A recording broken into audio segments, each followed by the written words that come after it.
What up, you guys? It's your boy, the Kryptonian Saiyan here, bringing you a review for One Piece Chapter 69. Wow, that ending, though. I have to start there because I didn't see that one coming. Oh, I didn't see that one coming. Nami is a member of the Arlong Park, and she's on the crew. I didn't see that one coming. Like, this shot right here of the tattoo on her arm. I didn't see that. And the reason why this is huge to me is I don't recall Nami having that tattoo before. Like, I've seen her, bare armed and everything, but I don't recall that tattoo. So I'm really wondering what the hell's going on, because either she just put that on there, or they're using some type of removable tattoos, or she was using a cream or something. I don't know what's going on.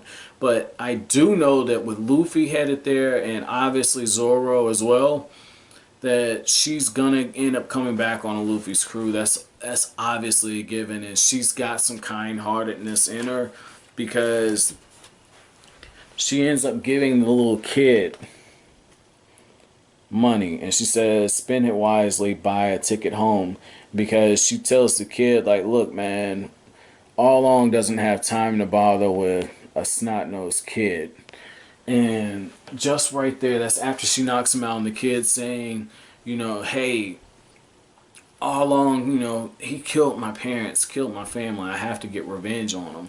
And I thought for sure maybe Nami was doing it because that little kid might have reminded her of Onion and the other kids from Syrup Village.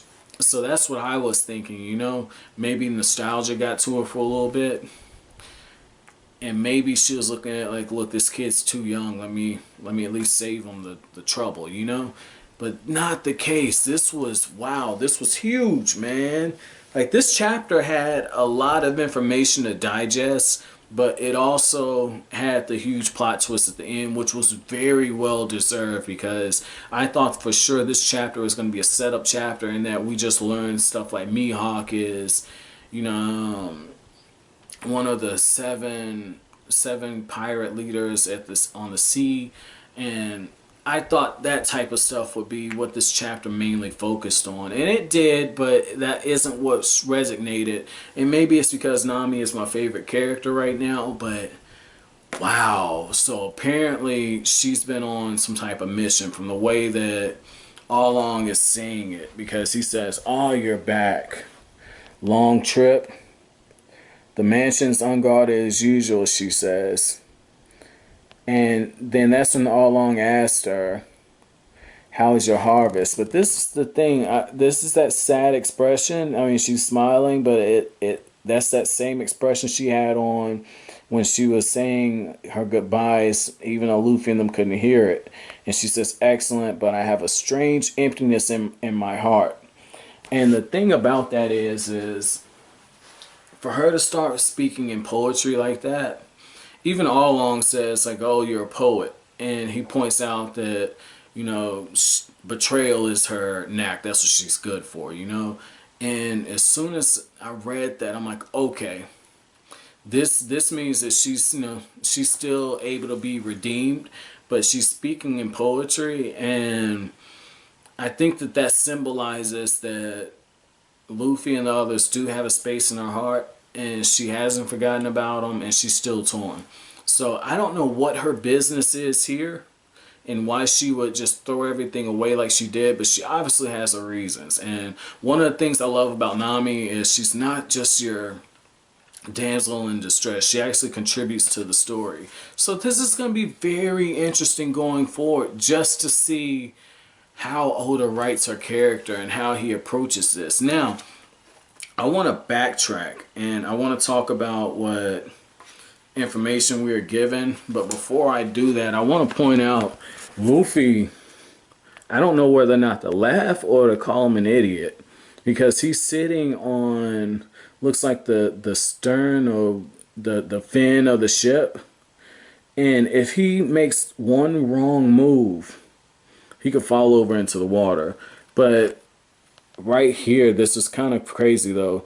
Zeph told Luffy that the Grand Line is a paradise. And I'm guessing he's saying it's a paradise of people like Luffy.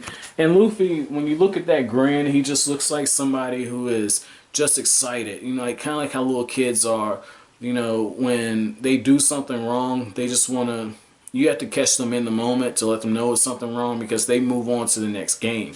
And that's how it is here. Luffy's thinking about the next great big adventure. So this was really, really nice, but I want to go on to the 7 Warlords of the Sea. So when we get the backstory, if you look, all of them look like they're swordsmen. So if that's the case, that means that Zoro is gonna have to face these 7 Warlords, like hands down, because they've all got swords. And if Hawkeye Mihawk is only one of them, he's probably not the strongest. So that says a lot. And if he is, he's gonna have to climb the ladder in order to go up. So this was really, really, really interesting to find out that they're kind of like, I guess you could say they're kind of like, you know, off-site black ops. You know, they're, you know, organizations that say like the United States might hire to do stuff that they can't officially do on the books. You know, like maybe assassinate somebody. In this case, that's how the governments in the One Piece world are getting some of their money, because they're taking some of the bounty that these pirates are getting when they raid the seas, and they're basically letting them go unchecked in exchange. So this was really interesting to know that the government is corrupt in the One Piece world. So that was really, really cool, man, just to kind of see that. And, you know, Luffy, I get what Oda's trying to do by having Luffy kind of break the seriousness of the chapter with a lot of like the drawings, because in God, these are giving Rukia Kuchki's drawings a run for their money for being horrible. And in this case, it's because Sanji was perving out on Nami, you know, thinking about her, saying, I'd love to be deserted with just her. And Luffy draws that because Sanji says that he thought that Nami might have been a mermaid. And that's supposed to be Nami, you know? So, I mean, this was really, really, really interesting because Oda is breaking the tension. But the reason why I said it's interesting is I felt that he could have done without Luffy kind of adding that comedic effect to it. Because, and maybe it's just me, I like complex and deep storylines.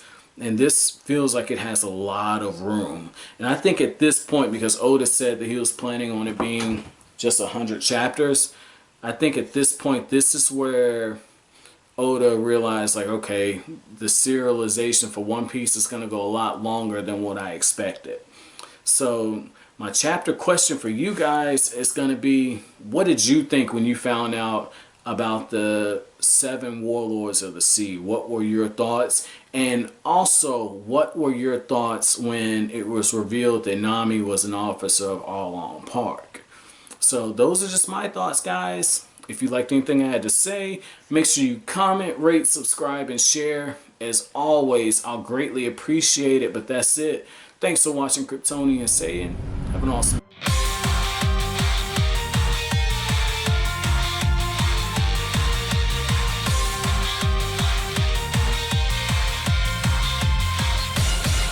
灰色の人